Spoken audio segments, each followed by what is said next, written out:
Hello and welcome to Flippin Through, the internet's #1 Mad Magazine news, review, and interview channel. And today we are flipping through Mad Magazine number 280, released July 1988.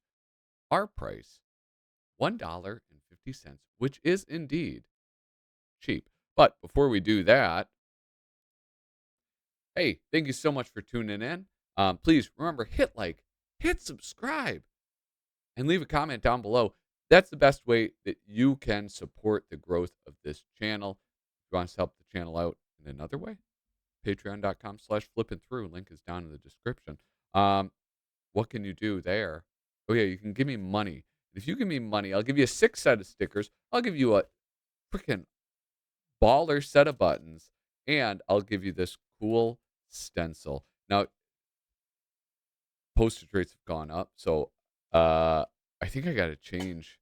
I think I have to make official what you get because it's expensive. Postage is nuts to send all three of those things. Anyway, what am I babbling on about? You don't care about that. These are the people that I get to thank for supporting me on Patreon right now. Jacqueline Gosling, Reflection of Perfection, Frank Snyder, Misimo, David Strickler, Megan McInerney, Shane Buckley, Bobby Weigel, Cam Hayden, Rob Wilson, Rod Mead Sperry, Andrew Goldfarb, Casey Ori, and Little Cozy Nostril. Thank you guys so much for your support, and I hope I can keep on earning it. With that, let's get back over here. There we go. Let's get me. Perfect. Um, Mad Magazine number 280. A classic. Is that too much to say? It's a classic film. Three Men and a Baby. This is covered by Mort Drucker, and it's. Am I doing this right?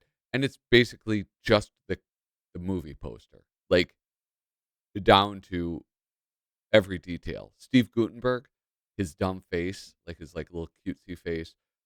This kissy face by uh, what's his face? I just looked this up. Why can't I remember? Um, and then Tom Selleck, his mug. It's the exact same thing, except that they're dangling the baby, and the baby is Alfred E. Neuman. Um, I do like I'm always slightly annoyed how like the Newmanization of characters or people, but because it feels like a promotion sometimes. This I love because you're inserting Alfred E. Neuman into the existing image. So I kind of like that, even though it's essentially the same thing that I normally harp on. Um, I don't know. Anyway, here we go. Here is the subscribe to Mad, the house ad. Here's something. The big books. The big books are really cool. Neither of these are ones that I have. I mean, I know that they did lots of these, whatchamacallit, ones with Don Martin in it. Ooh, an Infinity cover. I collect those. I didn't know that there was a Mort Drucker one with just TV shows. Collection of Mad's greatest movie and TV spectaculars.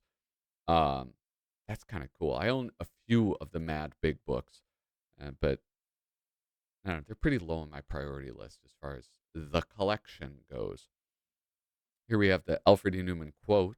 A lawyer is someone who writes a 30-page document and calls it a brief.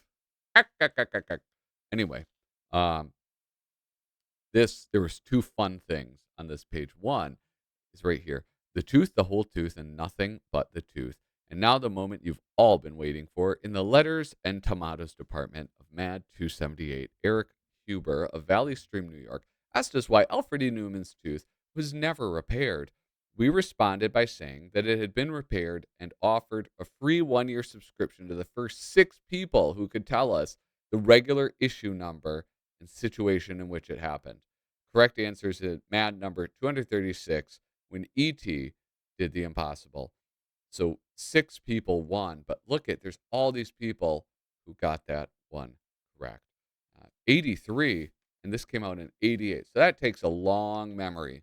All right. So I'm sure people went back to their subscriptions.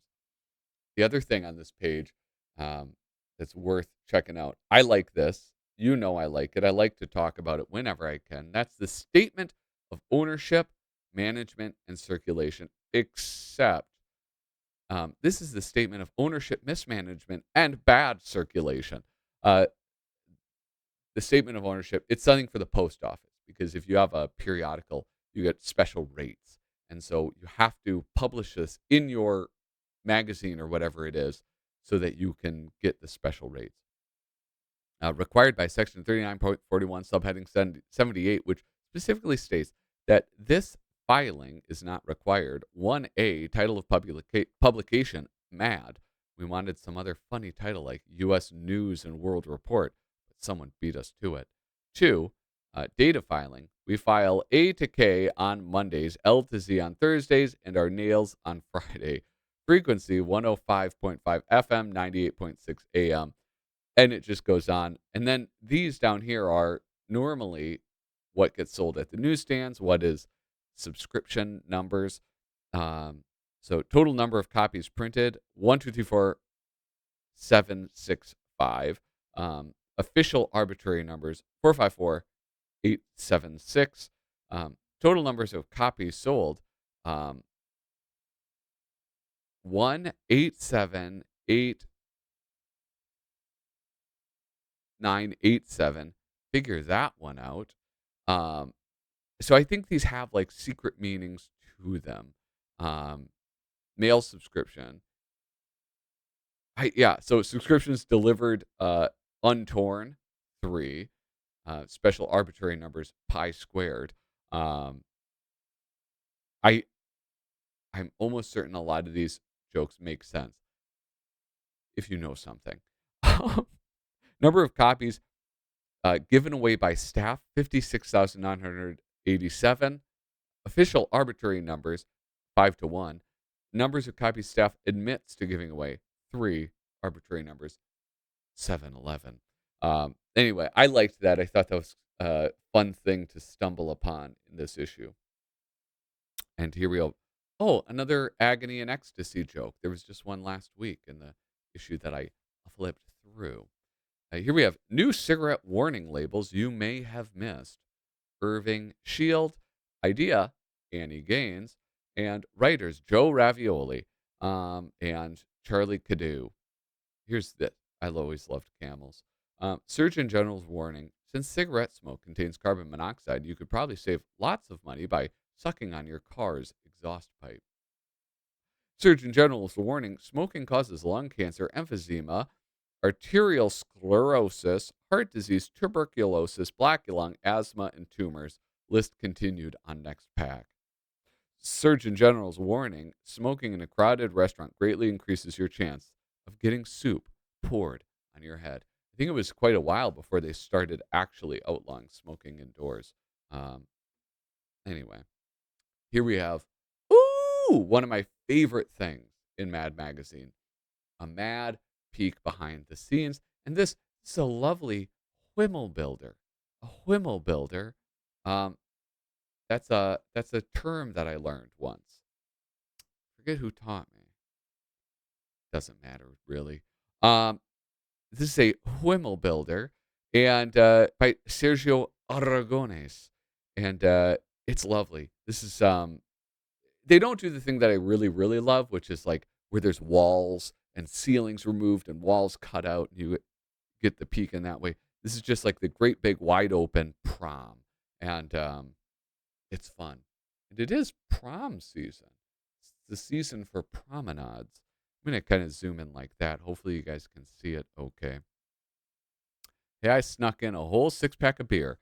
Great, how'd you do that? Drank it outside. Say, didn't I already take your picture 15 minutes ago? Yes, but Frank and I just broke up. Now I'm going steady with Bill. Ugh, what a skank. Sorry, that was rude. She's just a high school gal. Like the little punk people. Keyboard out. Wow, I'm so drunk. Me too, I'm totally wasted. Don't they know the strongest ingredient in the punch is grapefruit juice? No. When they asked, I told them it was spiked with vodka. That's a very common story among teenagers, right? You know, it's like you smoke catnip or something or oregano, and you're like, "Oh, I'm so high right now. Oh boy, that ugly green slimy corsage Kathy's wearing. That's no corsage. Her date got drunk and barfed on her." There's lots of drinking humor in this. I don't know. I mean, like I got drunk after my prom. I didn't get drunk at the prom. I don't think Satan's Sludge is an appropriate band for this type of event. I definitely agree, but Pig Blood was already booked. Anyway. Oh. Look at like this. How bizarre. He's holding a teddy bear, and then look at this. He's looking for I don't know why he's dressed as like some type of creature, but he's looking for his other half. There she is. I love stuff like that. What a story that tells. Boy, oh boy. All right, here we go. Drama on page 8. Some Caldwell, that vintage 80s Caldwell. It's okay. This is like Caldwell. You'll notice on this one and the other one, his writing isn't that good. His storytelling is not all that good. And here we have three morons and a baby. Angelo Torres getting first billing for the dramas, and I don't know, it's good. Lots of fun little chicken fat here. We have look at King Kong right there. Got a baby. I don't know, Sylvester the cat. Um, I don't know. You guys know. You know how I feel about these. I don't read them. Why? Because I don't know how to read. Know who reads these? My daughter does. She like reads the whole thing. It's like it's unbelievable. I asked her about it. It's like, what are you doing? She's like, I'm reading. Like, all right, nerd, you nerd. Anyway, this was a spy versus spy. There's no signature, but I think it's probably uh, Edwing and Clark. Oh wait, I have opened uh, Mad cover site, and so I can just find out immediately. Where is it? Edwing and Clark. I'm a genius. You guys aren't impressed by me enough. And then we have this. It's something I don't know. It's not strange. It's not common though. Maybe it was at the time, but I don't come across these all that often in my viewing. Duck Edwing rushes into the emergency room. It's almost like a Mad Look At, um, but with words, um, and just a different artist doing it. And it's kind of a amusing. No, it isn't me. I'm sorry. That's not what I meant to say. It's great. I love it. It's very funny, but it's just I'm not used to seeing Duck Edwing in this format, like a series of short cartoons, like 1, 2, 3 panel cartoons. Um, what's this? Lunch? No, a tree shedder accident victim. Oh my god. All right, be careful. And for Pete's sake, be careful. Stay away from accidents. Yes, yes, thank you. And then the sign drops upon him. Poor dude. I'm gonna just kind of blow by this um, for time management. But this is another. I mean, I don't know. It's just like it's fun to look at George's George Woodbridge's artwork. What would happen if they dropped the bomb? No, not the next issue of Mad, idiot. We mean nuclear bomb. Our government assures us that life would go on just as soon as the feds reinstate mail delivery and taxes. Right. Like we'd really be looking forward to squatting in our shelters, eating spam, and waiting to hear from the IRS. It takes years for radiation to leave the environment. That's a lot of spam. So we'd need something to help pass the time, like some magazines. And we can guess what they'd be like. After all, who knows more about the trashy future of publishing than us? So here's a selection of Matt's post nuclear publications. This is, I love this one. I wonder if this was inspired by, what's that Arnold movie where he goes to Mars. I can't believe I'm forgetting it. Anyway, there's a woman with 3 breasts. Playboy's exclusive pictorial, Those Naughty Mutant Girls of Lawrence, Kansas. Hey, baby, we're going to die anyway. Or how to use the nuclear disaster to get your own way in bed. A Playboy preview. Half swinging new bomb shelter. And can nuclear radiation particles interfere with your new stereo? I don't know. We'll find out. Ooh, Cosmopolitan. Look at that outfit. Very chic. Who did this artwork? Bob Clark and Barry Liebman writing. Um, how to tell if he's falling over you or just overcome with radiation sickness. Can a nuclear winter deplete the nation's supply of eligible men? Jane Fonda's new post-apocalyptic exercise program. Is he using the nuclear holocaust to avoid making a deeper commitment? Consumer Reports. Star Wars reevaluated. CR rates. Latrial hamburger helper. Late. I don't know how to say that word. Lead line jock straps. Cement denture cream. Exploding welcome mats for those unexpected shelter visitors. We test that funny looking milk from 2-headed cows. Oh, it's great. Good housekeeping. How to make a cozy shag rug from the skins of those 39-inch mutant rats. I don't know. I love this. What's this? Another Wimmel builder? That's right. Another Wimmel builder. This is Gary Hartland. Just take a minute and drink this in as I talk.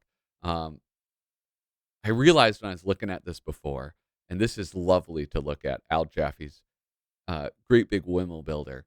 I realized that this is a political commentary about some guy named Gary Hart who ran for president, and he ended up dropping out. I did some research. I hope you're impressed. And I really like this as a snapshot of what's going on. And it made me realize one area in which I'm slightly hypocritical. Modern politics in Mad Magazine having bothered me so much and annoyed me at the time.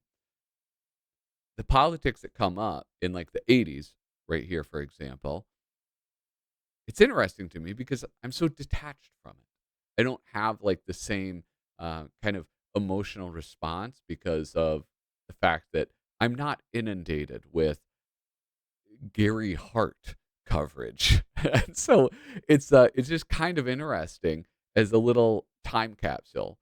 Just what was going on with this person that I would have never known about if it wasn't for this issue of Mad. And so I don't know. Maybe I maybe I need to reevaluate my thoughts about politics in Mad Magazine. Anyway, I hope you had time looking at that because I'm not going to talk about these beautiful pictures. Look at there's Ronald Reagan. Good old Ronnie. Here is the lighter side of probably nothing really to. Hold on. Enhance. Enhance. The hell? Enhance. Dehance.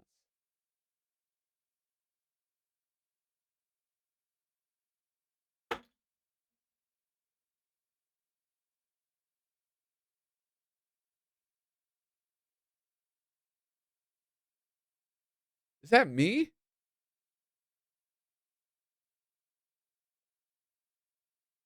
That's why I'm getting you this cuddly teddy bear.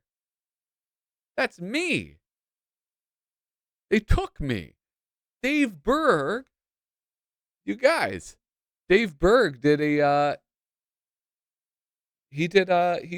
made an appearance of Flippin' Through. I'm counting that. I've been in Mad Magazine. That's pretty exciting. Thanks, Dave. Dave Berg, friend of the show. Thank you so much for that.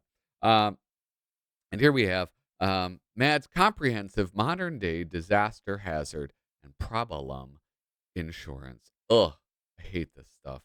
But who is this? Paul Coker Jr.? All right, let's look at this. Oversized portable radio damage insurance. Damage to insured that is not a portable radio. The insured is covered if any of the following conditions develop while using an oversized portable radio, also known as a boombox or a ghetto blaster. 1. Hernia, self-explanatory. 2. Ghetto blaster shoulder. One shoulder permanently lowered from carrying boombox. Impaired hearing or permanent brain damage from overexposure to extremely loud music. Bodily harm inflicted by mean dude when insured tries to prevent him from stealing his boombox. Um, Gosh, I forgot about that fad, and I was recently very annoyed by people in my town who like walk around just playing music on like Bluetooth speakers. Like they'll have it like in their backpack, but it's like just playing loudly. And it's so annoying. Like put in one earbud. One earbud, you can hear the outside world and your music, dude. I don't want to hear your music because you don't listen to the music I listen to. I listen to two musics. I listen to Anthrax and Dwight Yoakam. That's it.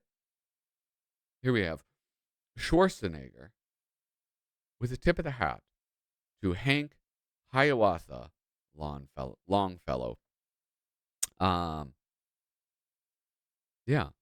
Uh, Here is Frank Jacobs doing a send up of Arnold Schwarzenegger and the poem Hiawatha by Longfellow.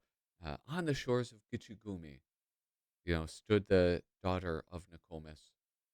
Something. I don't know. I forget it. I used to know it. Not the whole thing, obviously. It's this very long poem, guys. By the shores of the Pacific, in the town of glitz and hustle, strode the mighty Schwarzenegger, bearing chest and flexing muscle. Biceps twitched in perfect rhythm through his skill with isometrics, feats that lettermen on seeing sought to use as stupid pet tricks. Now, here's a fact, actually. It's like an ABAB rhyme scheme, but there is the meter of this poem. It was really clever of Longfellow because what he did is he took this sort of like old, lesser known European poetry style. I think it was like Finnish or something. I could be wrong. I could be misremembering what I read, but it was not a common meter in a poem. And he applied it to this song of Hiawatha. And what was so cool about it is it does mimic the cadence of the Native American speakers of Indians, their speaking cadence. So it ends up being like this really quite cool um, poem, and it's a beautiful story as well. But the bulging Schwarzenegger set his sights on goals much higher, as the lure of movie stardom pumped him up with great desire. Soon he found himself in epics, slaying enemies like vermin, tearing dialogue to pieces with his accent, sorta German. Clenching jaw, he raged as Conan, who, upset by double dealing, slaughters half the population to express his depth of feeling. Next, the Terminator starred him as a droid bent on aggression, killing victims for 2 hours without changing his expression. This is so good. Golly. I mean, dude, Frank Jacobs, best writer of Mad Magazine. I think he's up there. I'm going to move on. I'm not going to make you guys listen to my entire recitation of this poem. When other comic strips start using the Far Side formula, this is like, it's kind of funny. Charlie Cadu, artist Bob Clark. It's kind of funny, but it's also kind of just decent Far Side comics with other characters just like placed in. For example, like this one with Beetle Bailey, the Beetle side. Um, Jenkins, I've done it. I've perfected a tool, a foolproof Star Wars defense system. All my calculations are right in here. You must see them. And then there's Beetle Bailey cleaning it. But Beetle Bailey, this is what's weird, is wasn't he uh, a layabout? He was lazy. He wouldn't. That goes against his character, right? He wouldn't be doing that. He would be sleeping. So I don't know. Not the greatest writing. Um, Far Side was so big. Far Side, to me, it seemed bigger than any other comic, bigger than uh, Calvin and Hobbes, even. Like, I loved Calvin and Hobbes, but Far Side I saw everywhere. Um, that and Dilbert too. I thought like people sleep on Dilbert. Dilbert was big, man. Dilbert had his own TV show. He had like all sorts of stuff. Anyway, I'll stop yapping about Dilbert. Dennis was about to discover he had finally pushed Mr. Wilson's patience a little too far. And then the peanut side, inside Snoopy's den. I don't know. It's fine. It's kind of fun to see the other characters in the style, but um, I don't know. It's all right. Here's some Harry North Esquire, beautiful artwork. Beauteous artwork by Harry North Esquire. Um, Looking through this, um, I don't know. It's kind of fun. It it is funny when they have ideas for improving movie theaters or anything else like that, because there are usually some actual improvements like this. Exact time signs let you skip boring previews and local ads. That would be kind of nice. Although I do like the previews quite a bit. Um, Easy credit snack bar allows you to eat like a pig and just say charge it, which I mean, they do that now. That's exactly what they do. Um, yeah. Anyway, and then here we have a talk about cheap. Some Paul Peter Porges writing and artwork. Um, and I wish I had time to go through this. No, what did I waste all this time on? It's like almost 30 minutes in. Um, I wanted to talk about this Beauty and the Beast thing as well. This show was the shit. I watched this. I thought I watched it on the Sci-Fi Channel when I was a kid. Um, I loved it, and I totally forgot about it until this. Linda Hamilton, which you know, Jack Davis is not is not the best caricature artist. Um, doesn't look exactly like Linda Hamilton. Doesn't really even look vaguely like Linda Hamilton. So but he's got the beast captured, and that's pretty good. Um, and then is it was it who's that guy? Ron Perlman and Linda Hamilton. That show was so good. And then of course the a Mad Good Luck chain letter. If you're alive in the 80s and 90s, you are probably aware of this. And then in the early days of email, you would get things like this too, where you would just get spammed stuff from real people just sending you crap like that. I imagine it would be kind of fun to get this in the mail. Or maybe I just think that because the novelty of um, mail nowadays. Alfred E. Neuman for president. He's the only candidate that has it all. The the quick retentive mind of Ronald Reagan, the moral fiber of Gary Hart, the name recognition of Bruce Babbitt, the fashionable wardrobe of Paul Simon, the speech writing ability of Joe Biden. He is a known plagiarist. The macho image of George Bush. Well, I mean, he was the head of the CIA, so that's some alpha energy. The what the hell attitude of Pat Robertson, the elective office record of Jesse Jackson, and the luck of Walter Mondale. He's from Minnesota. I cannot let a Minnesota boy walk by without pointing them out. You guys, I hope you enjoyed this episode. Please remember, hit like, hit subscribe, and leave a comment down below. Thank you so much for watching. Toodaloo.